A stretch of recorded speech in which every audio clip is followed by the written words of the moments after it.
Hello guys, नमस्कार। कैसे आप सब? उम्मीद करता हूँ कि आप सभी अच्छे होंगे। तो साथियों, इस वीडियो में हम कक्षा 12 चैप्टर का नाम है 7।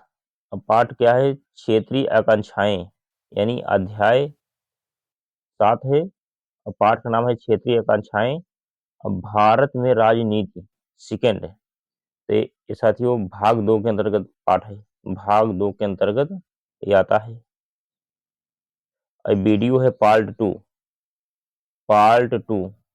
अब इसके पहले हमने पार्ट 1 चैनल पर प्रोवाइड करा दिया था, आप जाके देख लेंगे, क्योंकि इस वीडियो में हम इसके क्वेश्चन आंसर की श्रृंखला कराएंगे। क्वेश्चन आंसर कराएंगे साथियों। तो आप सभी लोग इस वीडियो को लास्ट तक देखिए, और जो स्टूडेंट गर्ल एंड बॉय अभी तक चैनल सब्सक्राइब नहीं किए हैं, वो सभी लोग चैनल सब्सक्राइब करके बेल आइकन घंटी प्रेस कर लेंगे, और इस वीडियो को ज़्यादा से ज़्यादा प्यार दें, लाइक करें, दोस्तों में शेयर करें।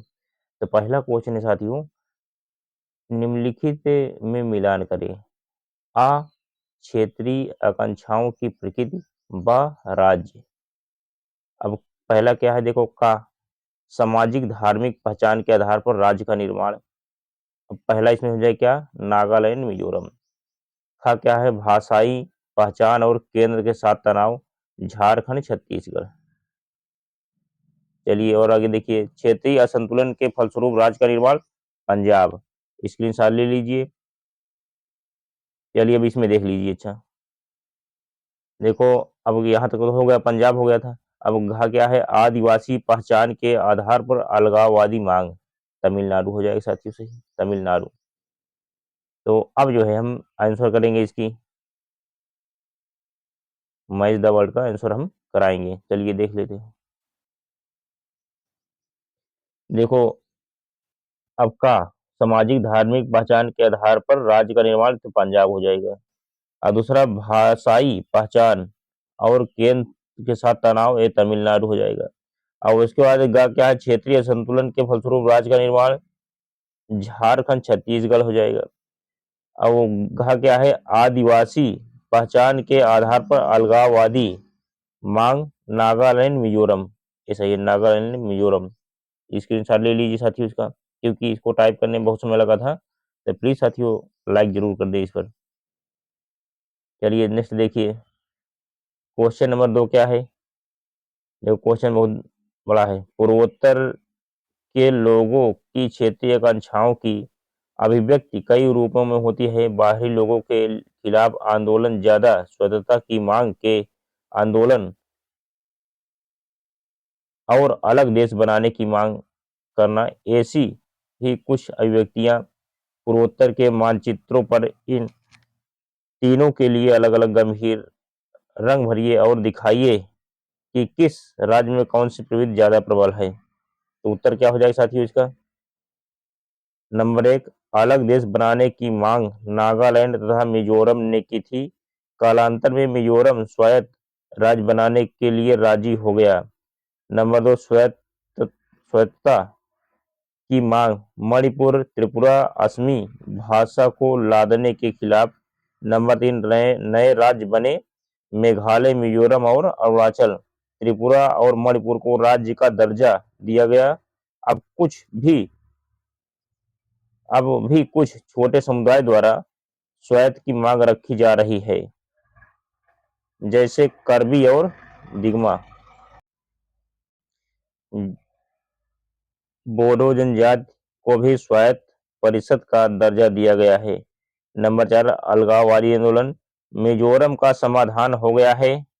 असम सरकार द्वारा 1959 में मिजो पर्वतीय राज्य में अकाल से निपटने की असफलता के कारण ऐसी भयंकर नौबत आई थी। चलिए साथियों स्क्रीनशॉट ले लीजिए अब इसका। नंबर 5, नागालैंड में अलगाववाद की समस्या का पूर्ण समाधान अब भी नहीं हुआ है। वह बातचीत के अनेक प्रस्ताव ठुकरा चुका है। कुछ नागाओं के अल्प समूह ने भारत सरकार के साथ एक समझौते पर हस्ताक्षर किए हैं, लेकिन अंतिम रूप से अलगाववादी समस्या का समाधान होना बाकी है। नंबर 3 पंजाब समझौते के क्वेश्चन नंबर 3 देखो, पंजाब समझौते के मुख्य प्रावधान क्या थे? क्या ये प्रावधान पंजाब और उसके पड़ोसी राज्यों के बीच तनाव बढ़ाने के कारण बन सकते हैं?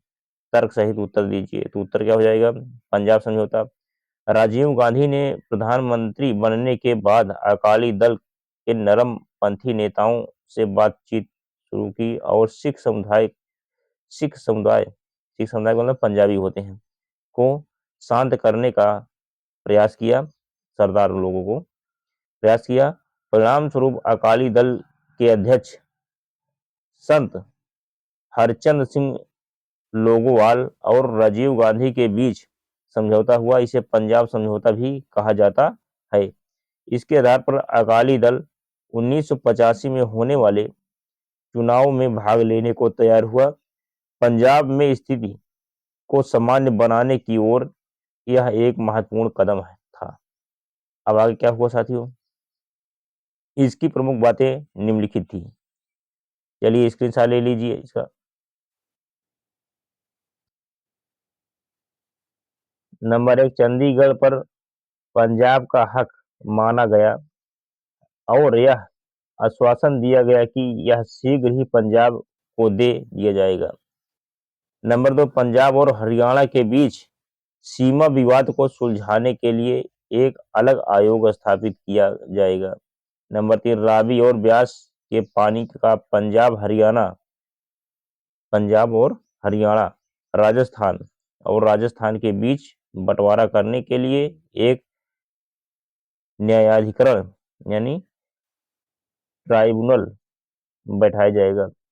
नंबर 4, सरकार ने वचन दिया कि वह भविष्य में सिखों के साथ बेहतर व्यवहार करेगी और उन्हें राष्ट्रीय धारा में किए गए उनके योगदान के आधार पर सम्मानजनक स्थिति में रखा जाएगा। नंबर 5, सरकार दंगा पीड़ित परिवारों को उचित मुआवजा भी देगी और दोषियों को दंड दिलवाए जाने का पूरा प्रयास करेगी। 1985 के चुनाव में अकाली दल को स्पष्ट बहुमत प्राप्त हुआ और इसकी सरकार बनी, परंतु कुछ समय बाद अकाली दल में दरार पैदा हुई और प्रकाश सिंह बादल के नेतृत्व में एक गुट इससे अलग गया तथा वहां राष्ट्रपति शासन लागू करना पड़ा। अब नेक्स्ट क्या है? राजीव गांधी और लोगोवाल के समझौते के बाद भी पंजाब की स्थिति समान नहीं हुई और वहां उग्रवादी तथा हिंसात्मक गतिविधियां चलती रही। 1991 के लोकसभा चुनावों के समय स्थिति सामान्य बनाने के, चलिए स्क्रीनशॉट ले लीजिए साथियों, सामान्य बनाने के लिए सरकार ने फरवरी 1992 में विधानसभा के चुनाव भी करवाए, परंतु अकाली दल समेत अन्य दलों ने इन चुनाव का बहिष्कार किया। आतंकवादियों ने भी लोगों को मतदान न करने की धमकी दी। 1992 के चुनाव में पंजाब में कुल 24% मतदान हुआ था। पंजाब में 1990 के दशक के मध्य के बाद ही स्थिति सामान्य होने लगी। सुरक्षा बलों ने उग्रवाद को दबाया और इसके कारण 1997 के चुनाव कुछ सामान्य स्थिति में हुए। माहौल कांग्रेस के विरुद्ध था और अकाली दल ने भारतीय जनता पार्टी से गठबंधन किया था, अतः अकाली दल के नेतृत्व वाली गठबंधन सरकार बनी। परंतु 2002 के विधानसभा चुनाव में अकाली दल सत्ताहीन हुआ और 2007 के चुनाव में फिर से सत्ता में आया। इस प्रकार पंजाब में हिंसा का चक्र लगभग एक दशक तक चलता रहा। पंजाब की जनता को उग्रवादी गुटों के कारण हिंसा का शिकार होना पड़ा। नवंबर 1984 में सिख समुदाय को सिख विरोधी दंगों का शिकार होना पड़ा। मानवाधिकारों का व्यापक उल्लंघन हुआ। डर और अनिश्चय की स्थिति ने वहां की व्यापारिक गतिविधियों पर बुरा प्रभाव डाला।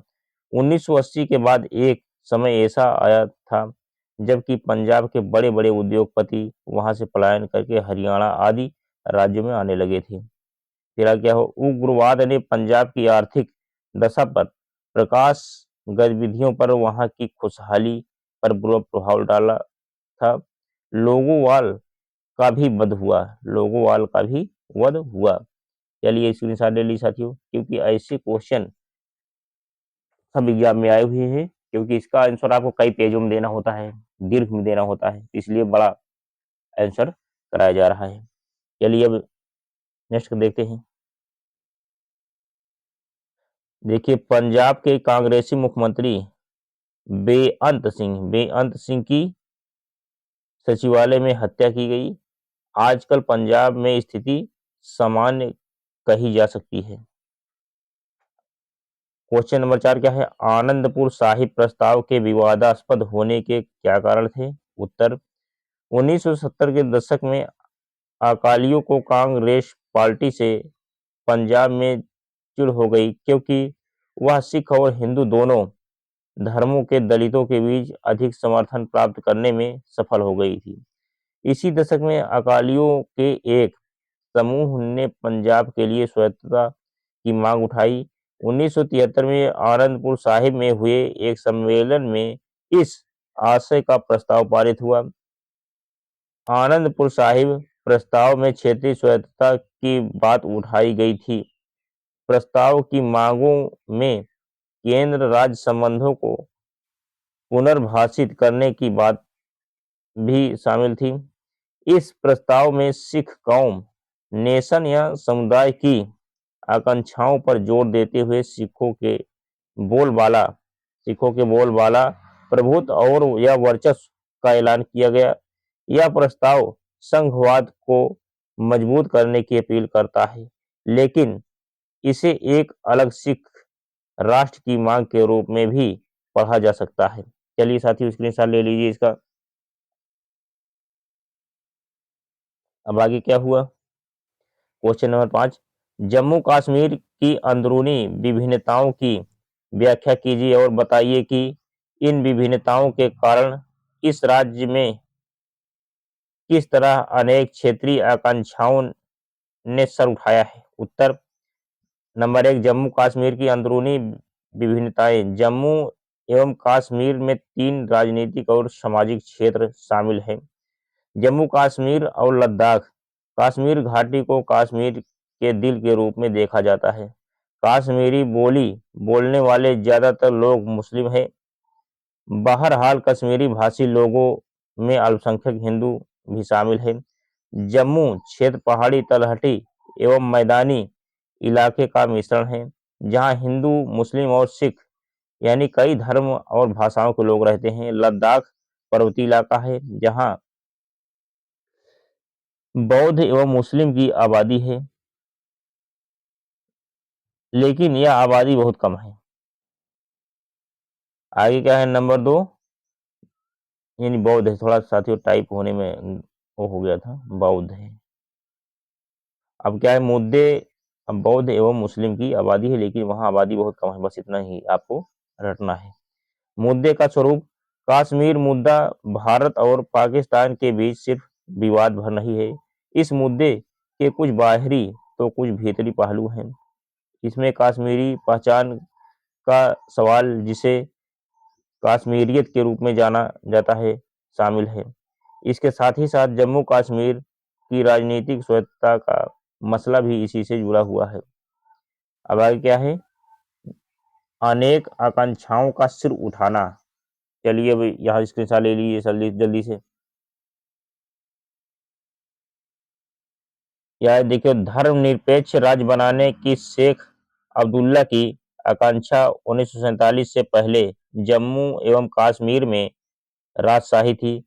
इसके हिंदू शासक हरि सिंह भारत में शामिल होना नहीं चाहते थे और उन्होंने अपने स्वतंत्र राज्य के लिए भारत और पाकिस्तान के साथ समझौता करने की कोशिश की।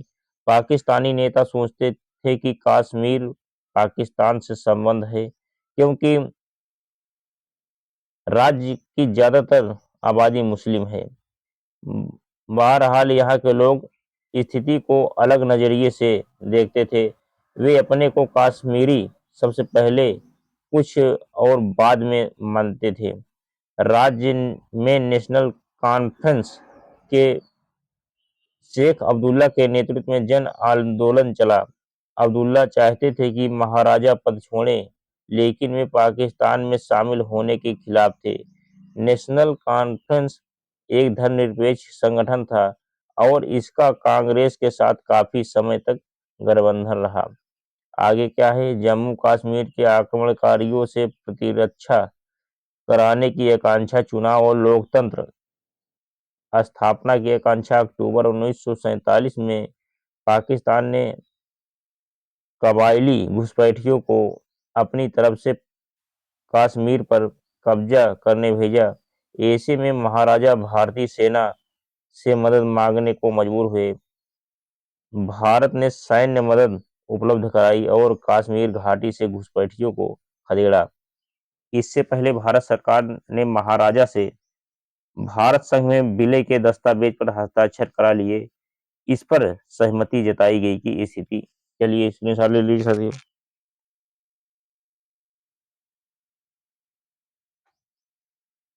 इस पर देखो, भारत संघ में विलय के दस्तावेज पर हस्ताक्षर करा लिए गए। इस पर सहमति जताई कि स्थिति सामान्य होने पर जम्मू कश्मीर की नियत का फैसला जनमत सर्वेक्षण के द्वारा होगा। मार्च 1948 में शेख अब्दुल्ला जम्मू कश्मीर राज्य के प्रधानमंत्री बने। राज्य में सरकार के मुखिया को तब प्रधानमंत्री कहा जाता था। भारत जम्मू एवं कश्मीर की स्वतंत्रता को बनाए रखने पर सहमत हो गया। इसे संविधान में धारा 370 का प्रावधान करके संवैधानिक दर्जा दिया गया। अब आगे क्या है, क्वेश्चन नंबर 6, कश्मीर की क्षेत्रीय स्वतंत्रता के मसले पर विभिन्न पक्ष क्या है? इनमें कौन सा पक्ष आपको समुचित जान पड़ता है? अपने उत्तर के पक्ष में तर्क दीजिए। दीजिए है, थोड़ा टाइप होने मिनट हुआ, दीजिए है। अब आगे क्या है, उत्तर क्या हो जाएगा? कश्मीर की क्षेत्रीय स्वतंत्रता के मसले पर विभिन्न पक्ष जम्मू कश्मीर राज्य की अधिक स्वतंत्रता की मांग के भी दो पहलू हैं। पहला यह कि समस्त राज्य को केंद्र के अत्यधिक नियंत्रण से मुक्ति मिले और उसे अपने आंतरिक मामलों में अधिक से अधिक आज़ादी मिले और वह अपने निर्णय बिना केंद्रीय हस्तक्षेप के कर सके तथा उन्हें लागू कर सके। धारा 370 को पूरी तरह लागू किया जाए। स्वतंत्रता के संबंध में एक दृष्टिकोण और भी है, और चलिए इसके साथ लीजिए साथियों।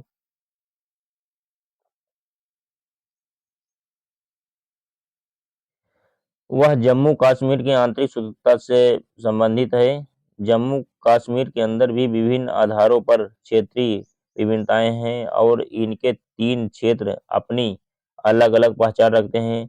कश्मीर घाटी, जम्मू और लद्दाख के क्षेत्र के लोगों का आरोप है कि जम्मू कश्मीर सरकार ने सदा ही उनके हितों की अनदेखी की है और ध्यान कश्मीर घाटी के विकास की ओर लगाया है तथा इन दोनों क्षेत्रों का कुछ भी विकास नहीं हुआ है। अतः इन क्षेत्रों को भी जम्मू कश्मीर की सरकार के नियंत्रण से मुक्ति मिलनी चाहिए और इन्हें आंतरिक स्वतंत्रता प्रदान की जानी चाहिए। इसी मांग के संदर्भ में लद्दाख परिषद की स्थापना की गई थी। आज़ादी के बाद से ही जम्मू एवं कश्मीर की राजनीति हमेशा विवादग्रस्त और संघर्ष युक्त रही। इसके बाहरी एवं आंतरिक दोनों कारण हैं। कश्मीर समस्या का एक कारण पाकिस्तान का रवैया है। उसने हमेशा यह दावा किया कि कश्मीर घाटी पाकिस्तान का हिस्सा होना चाहिए। जैसा कि आप पढ़ चुके हैं कि 1947 में इस राज्य में पाकिस्तान ने कबायली हमला करवाया और इसके परिणाम स्वरूप राज्य का एक हिस्सा पाकिस्तानी नियंत्रण में आ गया। भारत ने दावा किया कि यह क्षेत्र अवैध अधिग्रहण है। पाकिस्तान ने इस क्षेत्र को आज़ाद कश्मीर कहा। 1947 के बाद कश्मीर और भारत और पाकिस्तान के बीच संघर्ष एक बड़ा मुद्दा रहा। आंतरिक रूप से देखें तो भारतीय संघ में कश्मीर की हैसियत को लेकर विवाद रहा। आप जानते हैं कि कश्मीर को संविधान में धारा 370 के तहत विशेष दर्जा दिया गया है। धारा 370 371 के, चलिए स्क्रीनशॉट ले लीजिए। अब इधर देखिए 370 371 के तहत किए गए विशेष प्रावधानों के बारे में आपने आपने पहले ही पढ़ा होगा। धारा 370 का जम्मू एवं कश्मीर को भारत के अन्य राज्यों के मुकाबले ज्यादा स्वतंत्रता दी गई। राज्य का अपना संविधान है। भारतीय संविधान की सारी व्यवस्थाएं इस राज्य में लागू नहीं होती। संसद द्वारा पारित कानून राज्य में उसकी सहमति के बाद ही लागू हो सकते हैं। इस विशेष स्थिति से दो विरोधी प्रक्रियाएं सामने आई। लोगों का एक समूह मानता है कि इस राज्य को धारा 370 के तहत प्राप्त विशेष दर्जा देने से यह भारत के साथ पूरी तरह नहीं जुड़ पाया है। यह समूह मानता है कि धारा 370 को समाप्त कर देना चाहिए और जम्मू कश्मीर को अन्य राज्यों की तरह ही होना चाहिए। दूसरा वर्ग, इसमें ज्यादातर कश्मीरी हैं, विश्वास करता है कि तिनी भर स्वतंत्रता पर्याप्त नहीं है। कश्मीरियों के एक वर्ग ने 3 प्रमुख शिकायतें उठाई है। पहला यह कि भारत सरकार ने वायदा किया था कि कबायली घुसपैठियों से निपटने के बाद जब स्थिति सामान्य हो जाएगी तो भारत संघ में विलय के मुद्दे पर जनमत संग्रह कराया जाएगा। इसे पूरा नहीं किया गया। दूसरा, 370 के तहत दिया गया विशेष दर्जा पूरी तरह से अमल में नहीं लाया गया। इसी स्वतंत्रता की बहाली अथवा राज्य को ज्यादा स्वतंत्रता देने की मांग उठी। चलिए स्क्रीनशॉट लीजिए साथियों इसका, क्योंकि आंसर बड़ा है। 6 नंबर में आएगा ये। आगे क्या है, क्वेश्चन नंबर 7, असम आंदोलन संस्कृत अभियान और आर्थिक पिछड़ेपन की मिलीजुली अभिव्यक्ति था। व्याख्या कीजिए। उत्तर, असम आंदोलन उत्तर पूर्व के क्षेत्रों विशेषकर असम राज्य में बाहरी लोगों के विरुद्ध आंदोलन हुआ है। बाहरी लोगों से अभिप्राय केवल विदेशी नहीं बल्कि वे सभी लोग माने जाते हैं जो या तो किसी दूसरे देश से आए या भारत के ही किसी अन्य क्षेत्र अथवा दूसरे राज्य से आए हैं। ऐसे दोनों प्रकार के लोगों को यहाँ की जनता बाहरी लोग कहकर पुकारती है। असम राज्य में बाहरी लोगों के विरुद्ध आंदोलन चला तथा उसने हिंसात्मक रूप भी धारण किया। असम के अतिरिक्त और भी कई राज्यों में बाहरी लोगों को अच्छी नजर से नहीं देखा जाता रहा है। इसका एक उदाहरण महाराष्ट्र, जहां का क्षेत्रीय दल शिवसेना खुले तौर पर कहता है कि मुंबई केवल मुंबई वालों के लिए। सन 2007 में भी महाराष्ट्र के कई क्षेत्रों में बिहार, उड़ीसा आदि राज्यों में आए लोगों के साथ मारपीट की गई और एक बार तो रेलवे की भर्ती से संबंधित होने वाली परीक्षा में बाहर से आए उम्मीदवारों को परीक्षा में बैठने ही नहीं दिया गया। एक बार दिल्ली की मुख्यमंत्री ने भी कहा कि दिल्ली की बुरी अवस्था पानी, बिजली, बस सेवा, कानून व्यवस्था आदि के लिए बाहरी लोग उत्तरदायी हैं और जो बाहर से आते हैं यहीं बस जाते हैं। ऐसी सोच थी। चलिए अब ऐसे जो है मैं क्वेश्चन पूरा करा दे रहा हूँ, आप लोग इसका अध्ययन कर लेंगे। चलिए अब आगे नेक्स्ट देखिए। देखो, बाहरी लोगों के विरोध पर आधारित असम का छात्र आंदोलन ऐसे ही आंदोलनों में प्रमुख कहा जा सकता है कि यह आंदोलन लगभग 6 वर्ष तक चला और अंत में असम समझौते के आधार पर समाप्त हुआ। यह आंदोलन 1978 में आरंभ हुआ था और 1985 में समाप्त हुआ। असम में देश के दूसरे क्षेत्रों से आए लोगों के खिलाफ वहां के लोगों का गुस्सा इतना अधिक नहीं था जितना कि बांग्लादेश से अवैध रूप से भारत आए विदेशियों के कारण था। इन बांग्लादेशियों ने यहाँ आकर अस्थायी रूप से रहना आरंभ कर दिया था और अपने आप को मतदाता के रूप में रजिस्टर करवा लिया था। स्थानीय तथा क्षेत्रीय सुविधाओं पर दबाव पड़ने के साथ साथ यहाँ के लोगों को यह खतरा महसूस होने लगा कि वे इतनी बढ़ती हुई जनसंख्या के कारण अल्पमत अल्पमत में आ जाएंगे। असम में तेल के भंडार थे, कोयले की खानें थी और चाय के बागान थे। फिर भी लोगों की आर्थिक दशा अच्छी नहीं थी और गरीबी का वातावरण था। सरकार इन विदेशियों के विरुद्ध कार्रवाई नहीं करती थी ये क्योंकि ये बाहरी लोग कांग्रेस के वोट बैंक की भूमिका निभाते थे।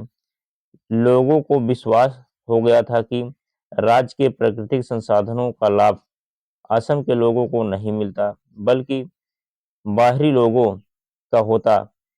उनमें धरती पुत्र की भावना जागृत और विकसित हुई, अर्थात असम केवल असम के मौलिक वासियों के लिए है, बाहरी लोगों के लिए नहीं, और बाहरी लोगों को असम से बाहर निकाला जाए।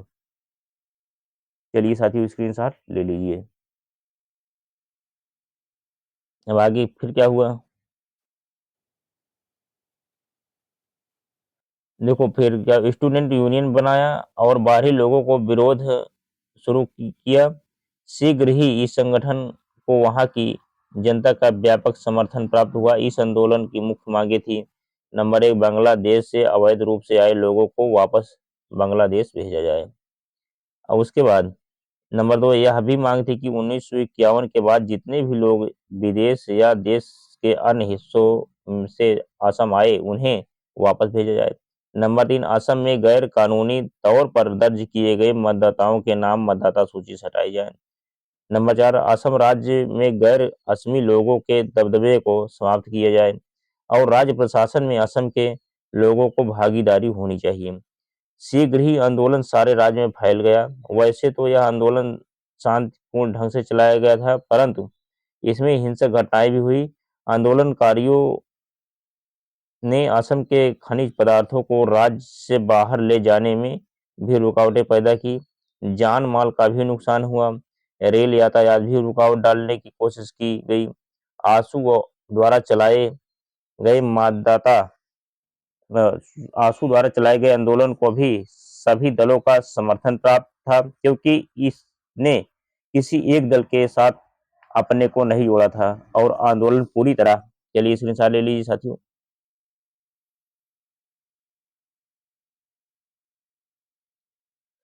छात्रों के आंदोलन छात्रों के हाथ में था। राज्य सरकार तथा केंद्र सरकार ने आंदोलनकारियों के साथ कई बार बातचीत की, परंतु कोई हल नहीं निकला। 1983 में केंद्र ने असम में विधानसभा चुनाव करवाने का निर्णय किया। छात्रों ने इसका विरोध किया, परंतु सरकार ने सेना की मौजूदगी में जबरदस्ती चुनाव करवाए, परंतु उसमें बहुत ही कम संख्या में मत डाले। कांग्रेस की सरकार तो बनी, परंतु वह जन समर्थन पर आधारित नहीं कही जा सकती थी। चुनाव के दौरान हिंसात्मक घटनाएं घटी और चुनाव के बाद स्थिति और विस्फोटक हुई तथा राज्य सरकार के लिए काम करना कठिन हो गया। 1985 में राजीव गांधी ने आंदोलनकारियों के साथ समझौता किया, जिसे असम समझौता कहा जाता है। इसमें कहा गया था, नंबर 1, जो लोग बांग्लादेश से बांग्लादेश युद्ध 1971 के दौरान और उसके बाद असम आए हैं, उनकी पहचान की जाएगी और उन्हें वापस भेजा जाएगा। नंबर 2, असम में विधानसभा के नए चुनाव करवाए जाएंगे और सभी दल उसमें भागीदारी करेंगे, कोई उसका विरोध नहीं करेगा। असम समझौते ने वहां की स्थिति को सामान्य बनाया। छात्र संगठन तथा कई दूसरे आंदोलनकारियों ने समूह ने मिलकर एक क्षेत्रीय राजनीतिक दल की स्थापना की, जिसका नाम था असम गण परिषद। इस चुनाव में असम गण परिषद को भारी सफलता प्राप्त हुई और चलिए यहाँ तक स्क्रीनशॉट ले लीजिए। और इनकी सरकार बनी। असम गण परिषद के प्रधान थे एक छात्र नेता प्रफुल्ल कुमार मोहंती। वे मुख्यमंत्री बने। भारतीय राजनीति में यह पहला अवसर था जब कोई छात्र नेता विश्वविद्यालय से सीधा मुख्यमंत्री के पद पर पहुंचा, परंतु बाहरी लोगों के विरोध का मुद्दा पूरी तरह हल नहीं हुआ। यह असम में भी हुआ है और उत्तर पूर्व के अन्य राज्यों में हुआ है, और अरुणाचल प्रदेश में चकमा शरणार्थी बसे हुए हैं जो वहां के मूल निवासियों के लिए खतरा समझे जाते हैं। त्रिपुरा में बाहरी लोगों के कारण वहां के मूल निवासी अल्पसंख्यक बने हुए हैं। चलिए साथी स्क्रीनशॉट ले लीजिए इसका। अब आगे क्या है, क्वेश्चन नंबर 8, हर क्षेत्रीय आंदोलन अलगाववादी मांग की तरफ अग्रसर नहीं होता। इस अध्याय से उदाहरण देकर इस तथ्य की व्याख्या कीजिए। आगे क्या है, प्रत्येक क्षेत्रीय उत्तर प्रत्येक क्षेत्रीय आंदोलन अलगाववादी मांग की ओर अग्रसर नहीं होता। किसी भी समाज में क्षेत्रीय आकांक्षाओं का उभरना स्वाभाविक होता है और क्षेत्र के लोग उनकी पूर्ति की मांग करने लगते हैं। केंद्रीय सरकार राष्ट्र के सभी क्षेत्रों का एक जैसा विकास नहीं कर सकती और इसको समान सुविधाएं उपलब्ध नहीं करवा सकती और सब क्षेत्रों की समस्याएं भी समान। चलिए साथियों स्क्रीनशॉट ले लीजिए, करवा सकती है और सब क्षेत्रों की समस्याएं भी समान नहीं होती। इसलिए लोकतांत्रिक राष्ट्र में तो विशेष रूप से क्षेत्रीय मांगे उठती रहती हैं और क्षेत्रीय आंदोलन होते हैं। संघात्मक व्यवस्था में ये अधिक होते हैं, परंतु एकात्मक राज्य में भी तथा तानाशाही राज्य में भी इनका उभरना चलता रहता है। परंतु क्षेत्रीय आंदोलन आगे चलकर अलगाववादी प्रकृति अपना लेते हैं, ऐसी बात नहीं। यदि क्षेत्रीय आंदोलनों की ओर आरंभ ध्यान दिया जाए, बातचीत के द्वारा क्षेत्रीय आकांक्षाओं तथा मांगों की पूर्ति के प्रयास किए जाए, तो क्षेत्रीय आंदोलन अधिकतर जल्द ही समाप्त हो जाते हैं और स्थिति समान होने लगती है। जब केंद्रीय सरकार या सरकार क्षेत्रीय आंदोलन को बलपूर्वक दबाने का प्रयास करती है, आंदोलनकारियों की बात ही सुनने को तैयार नहीं होती, तो आंदोलन दबने की बजाय ज्यादा तेज हो जाता है, हिंसात्मक हो जाता है। आंदोलनकारियों को अपने अस्तित्व का ही खतरा पैदा होने लगता है, तो वह अलगाववादी बनने लगता है। क्षेत्रीय आंदोलन को कुचलने का प्रयास उसे अपनी मांगों की वृद्धि करने पर मजबूर करता है और क्षेत्र के लोगों का समर्थन अधिक मात्रा में प्राप्त होने लगता है तथा क्षेत्र के लोग अपने को राष्ट्र की मुख्य धारा से अलग करके अपना अलग राष्ट्र अलग राज्य बनाने का के प्रयास आरंभ कर देते हैं। भारत में स्वतंत्रता के बाद उपजे विभिन्न क्षेत्रीय आंदोलन इस तथ्य की पुष्टि करते हैं उत्तर पूर्व के। चलिए साथियों स्क्रीनशॉट लीजिए इसका। राज्यों में उभरे सभी क्षेत्रीय आंदोलन अलगाववादी प्रकृति के नहीं हुए। असम का क्षेत्रीय आंदोलन अलगाववादी नहीं हुआ। आज पंजाब में नहीं है। जम्मू कश्मीर में सभी समूह अलगाववादी नहीं हैं। वहाँ कई समूहों को पाकिस्तान द्वारा अलगाववादी नीति अपनाने के लिए प्रोत्साहित किया जाता है। दक्षिण भारत का क्षेत्रीय आंदोलन अलगाववादी नहीं हुआ है। अधिकतर क्षेत्रीय आंदोलन क्षेत्रीय स्वायत्तता, नदी जल बंटवारे, किसी क्षेत्र को किसी दूसरे राज्य के साथ मिलाने, क्षेत्रीय विकास की मांग, क्षेत्रीय भाषा तथा संस्कृति के प्रश्न आदि के आधार पर खड़े होते हैं और सभी क्षेत्रीय आंदोलन अलगाववादी नहीं होते।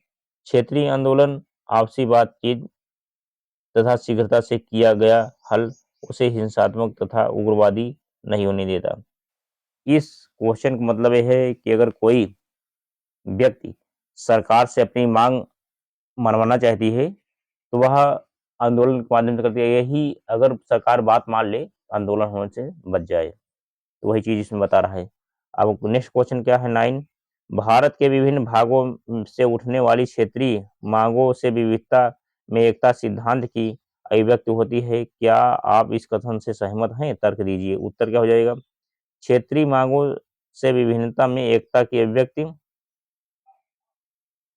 Manifestation of unity in diversity by regional demands.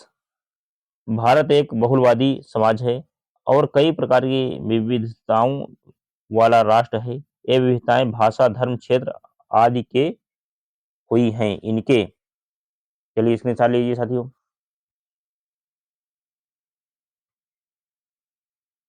चलिए यहाँ भी है। इनके कारण क्षेत्रीय आकांक्षाएं उभरती रहती हैं, बढ़ती रहती हैं। सभी क्षेत्रों की मांगे एक समान नहीं होती, कई बार एक दूसरे की विरोधी भी होती हैं। जैसे कि किसी नदी के जल बंटवारे से संबंधित विवाद, किसी बड़े उद्योग को किस राज्य क्षेत्र में लगाया जाए, इसके संबंध में विवाद आदि। कभी अलगाववादी क्षेत्रीय मांग भी उभर आती है, परंतु इन विविधताओं के होते हुए भी राष्ट्रीय एकता बनी हुई है। अंतर्राष्ट्रीय जगत में भारत की अलग पहचान है, भारत की एक अलग संस्कृति है, इसमें जिसमें अहिंसा, विश्व शांति, विश्व बंधुत्व आदि प्रमुख विशेषताएं हैं। भारत के अंदर बेशक कोई कहे कि वह पंजाबी है या बंगाली है या मराठी है या गुजराती है, भाषा के आधार पर राज्यों के निर्माण के लिए आंदोलन किए हैं। नदी जल बंटवारे को लेकर 2 या 3 राज्यों के बीच संघर्ष के लिए साथियों स्क्रीनशॉट ले लीजिए।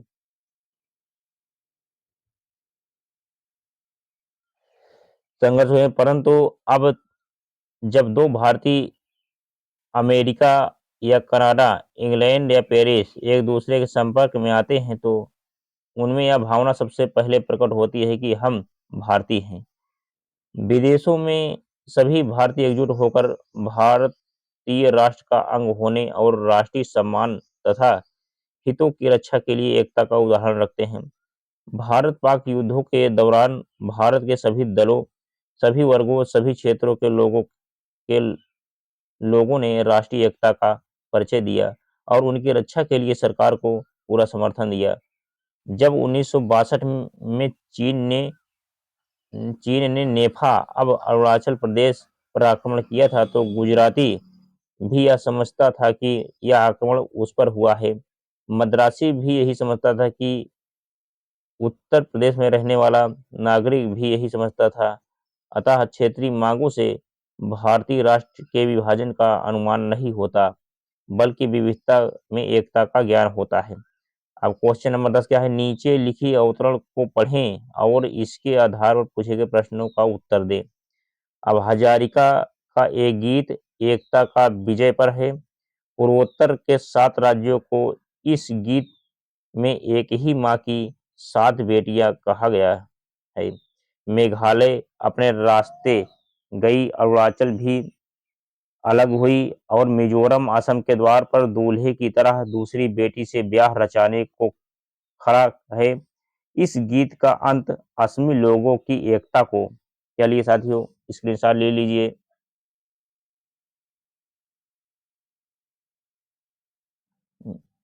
इस असमी एकता को बनाए रखने के संकल्प के साथ होता है और इसमें समकालीन असम में मौजूद छोटी छोटी कौमों को भी अपने साथ एकजुट रखने की बात कही गई है।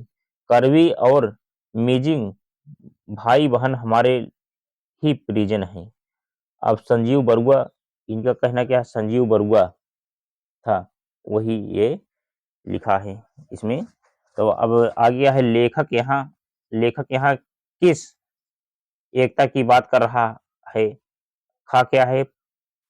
पुराने राज्य असम से अलग करके पूर्वोत्तर के अन्य राज्य क्यों बनाए गए? ग क्या है? क्या आपको लगता है कि भारत के सभी क्षेत्रों के ऊपर एकता की यही बात लागू होती है? क्यों? ये भी इसका उत्तर देखिए साथियों।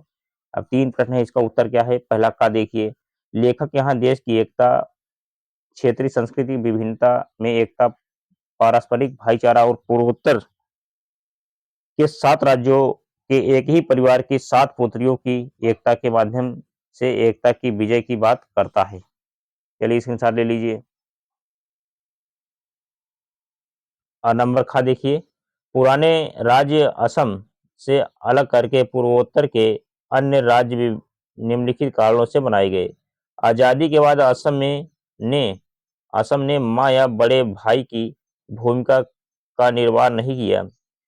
उसने गैर असमी लोगों पर असमी भाषा थोप दी। इससे पूर्व के अन्य राज्यों में खिलाफत हुई, प्रदर्शन हुए, दंगे भड़के।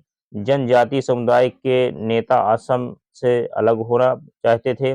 आखिरकार असम को बांटकर मेघालय, मिजोरम और अरुणाचल प्रदेश बनाए गए। त्रिपुरा और मणिपुर को भी राज्य का दर्जा दिया गया।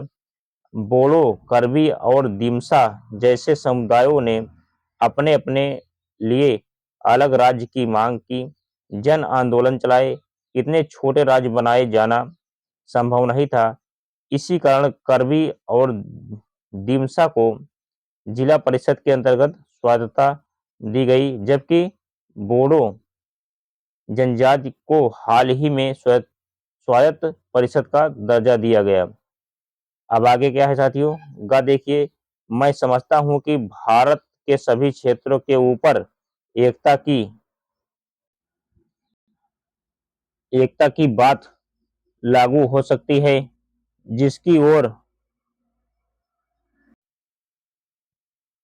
देखिए लागू हो सकती है, जिसकी ओर कवि हजारिका का गीत अथवा संजीव बरुआ का उद्धरण उद्धरण कथन हमारा ध्यान खींचता है। पहला तर्क यह है कि हमारा देश विभिन्नताओं वाला देश है। इन्हें बनाए रखना ही हमारे देश की सुंदरता, एकता, अखंडता और पहचान का आधार है। अब क्षेत्रीय आकांक्षाएं किसी देश की एकता के लिए खतरा नहीं है। उन्हें लेकर राजनीतिक दल या स्थानीय नेता या हित समूह या दबाव दबाव समूह कोई चर्चा करे तो घबराने की बात नहीं है। हमारा संविधान ऐसे लोगों द्वारा बनाया गया है जो अनुभवी, दूरदर्शी, राष्ट्रभक्त और महान विद्वान थे। उन्होंने क्षेत्रीय विभिन्नताओं और आकांक्षाओं के लिए देश के संविधान में पर्याप्त प्रबंध और व्यवस्था की है। तो साथियों, ये पाठ क्वेश्चन आंसर का पूरा हुआ। अब इसके बाद हम नेक्स्ट चैप्टर